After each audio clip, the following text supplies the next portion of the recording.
1,00,000 మంది శివభక్తులతో కలిసి మహారుద్రాక్ష పూజలో పాల్గొనండి. వెంటనే కాల్ చేసి మీ పేరును నమోదు చేసుకోండి. నమస్కారం, నేను రమారావి. జీవితంలో మార్పుని సాధించడం ఎలా, దాని మీద మాట్లాడుతున్నామండి. మొదటిది, బాగా మాట్లాడటం ఎలా. మీకు అవసరమా నన్ను అడగండి, నాకు కూడా చాలా అవసరం. తప్పకుండా బాగా మాట్లాడడం నేర్చుకోవాలి. ఎలా బాగా మాట్లాడాలి?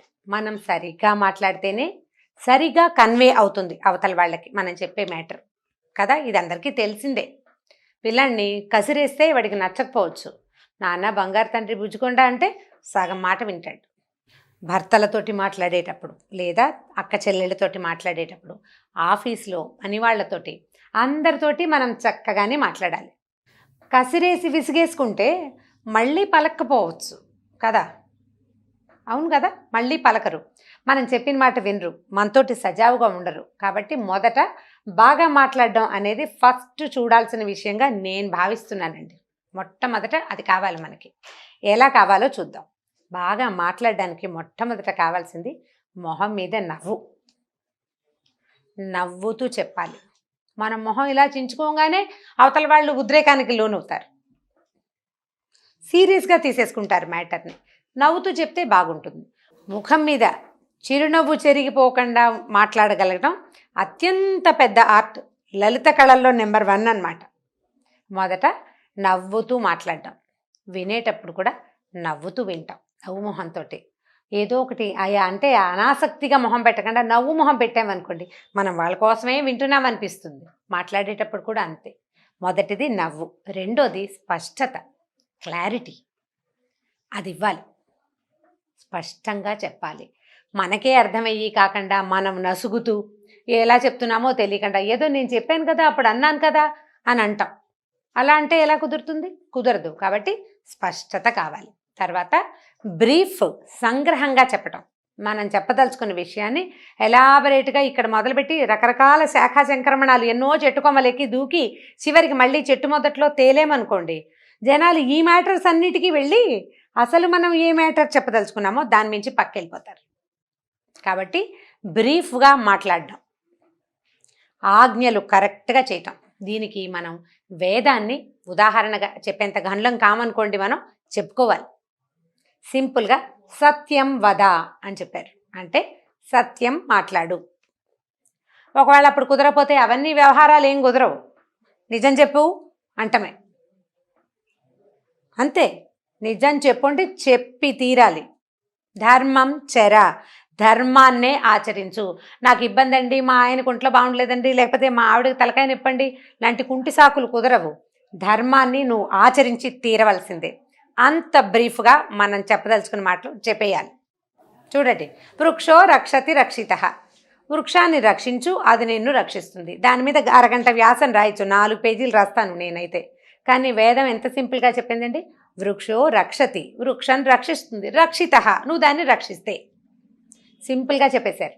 అట్లా చెప్పటం నేర్చుకోండి. తర్వాతది, మన మాటల్లో నిరాడంబరత, కపటం లేకపోవటం చాలా అవసరమండి. నేను గ్రేటు, నువ్వు స్టూపిడ్వి అని మాట్లాడకూడదు. నేను కూడా ఇదే పరిస్థితిలో ఉన్నాను, ఇది సహజమైన సంగతి. మీరందరూ తెలివి తక్కువ వాళ్ళు, నేను ఒక్కడనే తెలివిగలవాడిని, నేను చెప్తున్నాను మీరు వినాలి, ఇలాంటి ధోరణి మాటల్లోకి రాకూడదు. ఇది కష్టమే, కానీ మనం చేయాలి. చాలామంది పెద్దవాళ్ళు ఆచరిస్తుంటారు ఇలాంటిది. అటువంటి మాటలతోటే మనం అవతల వాళ్ళని మన మాట వినిపించుకోలేక చేస్తాం. మాటల పొందిక కాసిన ఎక్కువ వెళ్ళిపోకూడదు, కొంచెం తక్కువ వచ్చేయకూడదు. అవతల వాళ్ళు మాట్లాడుతుంటే ఊ అని తలోపటం కాదు, వాక్యంతో సమాధానం చెప్పటం. అవునండి, నిజమేనండి, అలాగా అండి అంటే ఊ అంటానికి అలాగా అండి అంటానికి ఎంత తేడా ఉంది. మీరు అలాగా అండి నిజమా అని అడిగామనుకోండి, అవతల వాళ్ళకి మన వాక్యాలు వీళ్ళు వింటున్నారు అని అనిపిస్తుంది. ఊ అంటే వాడు అలవాటుగా ఊ అంటున్నాడో నిజంగా ఊ అంటున్నాడో తెలియదు కదా. కాబట్టి వాక్యాలలో సమాధానం చెప్పటం. మళ్ళీ వాక్యం పెద్దది అయిపోకూడదు, కొంచెం పెద్దది అవ్వాలి. ఇలా గనక మనం మాట్లాడడం మొదలు పెడితే దీంతో పాటు అండి కొంత నిజాయితీ మాటలకి చాలా అవసరమైందండి. నేనేమీ చెయ్యను, మీరందరూ నేను చెప్పింది చెయ్యండి అంటే అస్సలు బాగుండదండి. మన మాట మనం లీడర్స్ కాలేము. లీడర్స్ అంటే మహానాయకులు అయిపోవద్దు, మన ఇంట్లో లీడర్స్ కూడా కాలేము. నాకు నోటికొచ్చిన అబద్ధం నేను చెప్పేస్తాను, నువ్వు మాత్రం నిజమే చెప్పాలి అని పిల్లలకి బోధించలేం. నేను ఎక్కడికో వెళ్తాను, నేను నీకు చెప్పను, కానీ నువ్వు ఎక్కడికి వెళ్తున్నావో నాకు చెప్పి తీరాలి అని అడగకూడదు. తర్వాత చెప్తానని కనీసం జాగ్రత్తగా మాట్లాడచ్చు. మన దగ్గర నిజాయితీ ఉంటేనే, మాటలలో నిజాయితీ ఉంటేనే ప్రపంచం దాన్ని ఒప్పుకుంటుంది, వింటుంది, మన మాట వినేలాగా చేస్తుంది. దీంతోపాటు నవ్వు ఉండాలి, స్పష్టత ఉండాలి, పొందికుండాలి, తర్వాత సంగ్రహంగా మనం చెప్పగలగాలంటే బ్రీఫ్గా చేయగలగాలి. మన దగ్గర కపటం, మోసం చేసే రకపు ధోరణి పనికిరాదు. ఈ ధోరణి ఉంటేనే మనం కుటుంబంలో కూడా జయించగలుగుతామండి. ఇందులో మళ్ళీ అమాయకత్వము, తెలివి తక్కువతనము వీటికి తావులేదండి. ఇప్పుడు సహజంగా అమాయకులు అనుకోండి, సహజంగా పాపం తెలివి తక్కువ వాళ్ళు, పెద్దగా తెలియని వాళ్ళు, వాళ్ళకి మనం చెప్పగలిగేదేం లేదు. మనం జీవితంలో మార్పును కోరుకునేటప్పుడు మన మాటల వల్ల ఏదైనా ఇబ్బంది వస్తోంది అని మనం భావిస్తూ ఉంటే కనుక ఇలా మాట్లాడాలి. అండ్ రెండోది అంటే ఈ మొత్తం వ్యవహారంతో పాటు ఇంకొకటి చెప్పాలండి, స్వోత్కర్ష పనికిరాదు మాటల్లో. సెల్ఫ్ చెప్పుకోవటం. ఏదో ఒక ప్లాన్ చేసామనుకోండి, ఏదో ఒక 3-4 కలిసి ప్లాన్ చేసాం, అందులో మెయిన్ ప్లాన్ ఒకళ్ళది, మిగిలిన వాళ్ళు దాన్ని ఇంప్లిమెంట్ చేశారు. ఈ ప్లానింగ్ నాదేనని 4-5 సార్లు అనకూడదు, అంటే దెబ్బైపోతామండి. నాకు స్వానుభవం ఉంది ఈ విషయంలో. ఆ ప్లాన్ మనదేనని మనం క్యాజువల్గా చెప్పిన 3-4 సార్ల తర్వాత అవతల వాళ్ళు ఓర్చుకోలేకపోతారు, మనని తీసి పక్కకు పెట్టేస్తారు. అది స్పష్టంగా పూర్తిగా నిజంగా మనదే అయినా కూడా ఎప్పుడు స్వోత్కర్ష పనికిరాదు. వాళ్ళతో చెప్పించాలి, ఈవిడ వల్లే, ఈ మేడం వల్లే, లేకపోతే ఈ సార్ వల్లే, లేకపోతే ఈ మహానుభావుడి వల్లే మా జీవితం ఇంత బాగుంది అని వాళ్ళు చెప్పాలి. వాళ్ళకి అవకాశం ఇద్దాం. వాళ్ళు చెప్పలేదనుకోండి, గంగలో దూకనివ్వండి వాళ్ళని, ఏం పర్వాలా, వాళ్ళు ఏడుస్తారు. వాళ్ళతోటి తగ్గించేసుకోండి. ప్లానింగ్ మనదైనప్పటికీ ఇది నా ప్లాన్ కదా అని గింజుకోవద్దు. బోల్డ్ ప్లాన్లు ఉన్నాయి ఇలాంటివి, వీళ్ళని కాకపోతే ఇంకోళ్ళని ఉద్ధరిస్తాను అని అనుకోండి, ఎంత హాయిగా ఉంటుందో. స్వోత్కర్షని మానేయండి. ఆత్మస్తుతి, పరనింద ఈ 2 మాటలలోకి రాకూడదు. నేను గ్రేట్, అవతల వాళ్ళు మంచివాళ్ళు కాదు అని చెప్పకూడదు. ఇది జాగ్రత్తగా ఉండాలి. మనం క్యాజువల్గా మాట్లాడినా ఒక్కొక్కసారి మొదట మాట్లాడిన క్యాజువల్ మాట పెద్దదైపోయి తర్వాత దాన్ని ఎన్ని విధాల సర్దినా ఆ మొదటి పడ్డ గుర్తు మాత్రం అలాగే ఉండిపోతుందండి. మొదటి నొప్పి జనం మర్చిపోరు, ఎవ్వరూ మర్చిపోరు. మొదటే జాగ్రత్తగా మాట్లాడాలి. అలా కాకుండా మీ సహజంగా అలా దురుసుగా మాట్లాడే స్వభావమే అనుకోండి, మీకు న్యాచురల్లీ స్నేహితులు ఉండరు, ఎవరు మీ వెనకాల రారు. ఒకవేళ వచ్చినా వాళ్ళ అవసరాలకే కానీ మీకోసం రారు.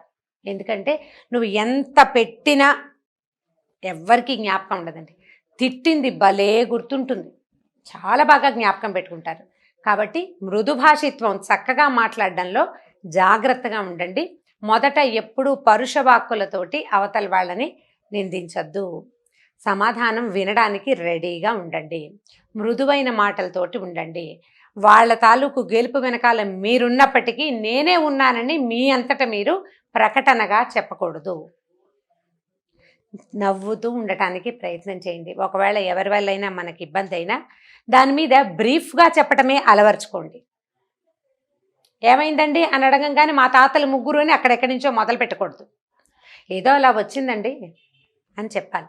ఎందుకంటే మన జీవితంలోనండి మన మొదటి రోజు నుంచి చివరి రోజు దాకా మనం ఎంతమందినో కలుస్తూ ఉంటాం. చాలా కొద్ది మంది మనతోటి ఉంటారు, అతి కొద్ది మంది అండి. భగవంతుడు వాళ్ళకి వరం ఇచ్చిన వాళ్ళైతేనే ఉంటారు. అమ్మా నాన్న మనం చాలా పెద్ద అయ్యేదాకా మనతోటే ఉండటం, మన అక్క చెల్లెళ్ళు, మన అన్నదమ్ములు, మన చిన్నప్పటి స్నేహితులు, మనం చిన్నప్పుడు క్లోజ్గా మూవ్ అయిన వాళ్ళు, వీళ్ళంతా చాలా వయసు వచ్చేదాకా మనతోటే ఉండటం అదృష్టవంతులకి, వరం అడిగి తెచ్చుకున్న అదృష్టవంతులకి మాత్రమే ఉంటుంది. మిగిలిన వాళ్ళంతా జీవిత గమనంలో రకరకాల వ్యక్తులతోటి కలుస్తూ ఉంటాం. ఒక ట్రైన్ ఎక్కి ఆ బోగి దిగేసి మళ్ళీ ఇంకో ట్రైన్ ఎక్కి ఇంకో బోగి ఎక్కి ఆ బోగిల నుంచి దిగేసినట్టుగా జీవిత గమనంలో ఓ 3 ఏళ్ళు 4 ఏళ్ళు కొంతమందితోటి, ఓ 2 ఏళ్ళు ఇంకొంతమందితోటి, ఓ సంవత్సరం ఒకళ్ళతోటి అట్లా కలుస్తూ ఉంటాం. ఈ వెనకాల దాన్ని ఎంతసేపు మనం మాట్లాడుకుని చెప్పుకుని దానివల్ల ఉపయోగం లేదు. అందుకని మనం సంగ్రహంగా మాట్లాడాలి అనేది ప్రాక్టీస్లో పెట్టుకోవాలి. బ్రీఫింగ్ ప్రాక్టీస్ చేయండి. ఈ బ్రీఫింగ్ మనకి లైఫ్ లాంగ్ యూజ్ అవుతుందండి. పాత కష్టాల్ని మనం ఎక్కువగా నెమరేసుకోం. మనకు అలవాటు చేసుకుంటే, బ్రీఫ్ చేయటం అలవాటైతే పాత ఇబ్బందుల్ని మనం ఎంతసేపు తలుచుకోం, చెప్పం. చెప్పినా 2 వాక్యాల్లో చెప్తాం. అరగంట వాక్యాలు చచ్చినట్టు వినాల్సి వచ్చిందనుకోండి, అప్పుడు అన్ని జ్ఞాపకం ఉంటాయి. 2 వాక్యాలు అయితే ఏముంది, 2 సెంటెన్సెస్ సింపుల్ కదా చెప్పడానికి కూడా. ఒక 5-6 సార్లు చెప్పాక అసలు ఆ 2 సెంటెన్సులకు కూడా విలువ లేకుండా పోతుంది. కాబట్టి బ్రీఫింగ్ ప్రాక్టీస్ చేయండి. నవ్వు చెదరనివ్వద్దు, పోట్లాటకి దిక్కకూడదు, ప్లాన్డ్గా మాట్లాడాలి. ఈ రకంగా అంటే నా ఐడియాస్ ఇవ్వండి, చూద్దాం ఎవరెవరు ఇందులో నుంచి ఎన్ని మాటలు తీసుకుంటారు, ఇంకా దీనికి ఎన్ని యాడ్ చేయొచ్చు, ఎన్ని యాడ్ చేయాలి. జీవితంలో చాలా నేర్చుకోవాలండి. మనం నేర్చుకుంటూనే ఉంటాడు మనిషి, నిత్య విద్యార్థి. ఈ విద్యార్థిత్వము మనం ఎప్పటికప్పుడు ఎన్హాన్స్ చేసుకుంటూ ఉండాలి. ఈ స్టూడెంట్షిప్లో స్కాలర్షిప్స్ కావాలంటే స్టూడెంట్గా కంటిన్యూ అవుతూ ఉండాలి. ఇది నేను పొరపాటు మాట్లాడాను, ఇది నేను మాట్లాడకుండా ఉండాల్సింది, ఈ మాట మార్చుకోవాలి, ఇలాంటి వర్డింగ్ వల్ల ఇలాంటి అర్థం వస్తుంది, లేదా ఇలా హర్ట్ అవుతారు, ఇది చేయకూడదు. పాఠాలు నేర్చుకుంటూ ఉండాలి. జీవితం మనకి ఎలాగూ నేర్పిస్తూనే ఉంటుందండి. నేర్చుకుంటామా లేదా అనేది మన మీద డిపెండ్ అవుతుంది. సో స్వీట్గా మాట్లాడండి. రామగారు ఎంత బాగా మాట్లాడతారు అనేది సర్టిఫికెట్ జనాలు ఎవరైనా ఇవ్వాలి, నాకు కూడా కావాల్సిందేనండి. రెగ్యులర్గా స్పీచెస్ ఇచ్చే వాళ్ళకి, మోటివేషనల్ స్పీకర్స్ కూడా కొన్ని అడిషనల్ పాయింట్స్ ప్రతిసారి వస్తూనే ఉంటాయి. నేను ప్రతి సంవత్సరం రెజల్యూషన్లో ఇది చేయకూడదు నేను అని గ్యారంటీగా నేను రాసుకునేవి 2 వాక్యాలు ఉంటున్నాయి ప్రతి సంవత్సరం. ఈ సంవత్సరం మనం కలుసుకునే వ్యక్తుల వల్ల మనం కొత్త పాఠాలు నేర్చుకుంటాం. ఆ పాఠాన్ని మన జీవిత పాఠంగా చేసుకుంటేనే మనం హ్యాపీగా ముందుకెళ్తాం. ఓకే, నమస్కారం.